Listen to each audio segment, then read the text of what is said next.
বান্ধবী যখন নিজে লিপস্টিক পরে। বেশি লিপস্টিক নষ্ট করা যাবে না, একটু কাছি কাছি রেখে দিই যাতে অল্প করে ব্যবহার করতে পারি। এবার ঠোঁটের নিচে একটু ডট ডট দিয়ে নিই, ঠোঁটের উপরেও একটু ডট ডট দিয়ে নিই, ব্যাস।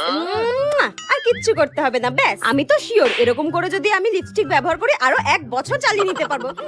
আর বান্ধবী যখন অন্য লিপস্টিক পরে। শোন না, তোর লিপস্টিকটা আমাকে একটু পরতে দিবি রে? আমি না বাড়ি থেকে লিপস্টিক পরে আসতেই ভুলে গেছি। তোর লিপস্টিকটা একটু পরতে দে না রে। ঠিক আছে পর, কিন্তু টেপি এটা না একটু অল্প করে পরিস, এটা না আমাকে ও দিয়েছে। এই নে ধর। হ্যাঁ থ্যাংক ইউ রে। বান্ধবী লিপস্টিক বলে কথা, যত পারো তত ঠোঁটে ঘষে নাও, ও তো কিচ্ছু বলবে না আমি জানি। আরে মা, এটা লিপস্টিক, তুই কি একদিনে এটা শেষ করবি নাকি? আর কিছু বললেও আমার কোনো যায় আসে না, আমি তো ঠোঁটে ভরে ভরে ঘষে নিয়েছি। তুই যদি আমার বন্ধু না হতিস না, আমি তোকে মেরেই ফেলতাম। এইভাবে থোবড়ায় লিপস্টিক কে ঘষে ভাই? এই নে। হ্যাঁ, এই লিপস্টিকটায় আর কিছু বেঁচে আছে, সব ঘষে ঘষে কাচিয়ে কুচিয়ে মেখে নিয়েছে। কি বাজে মেয়ে, মনে হচ্ছে মেরে মুখ ভেঙে দিই। ডাইনি।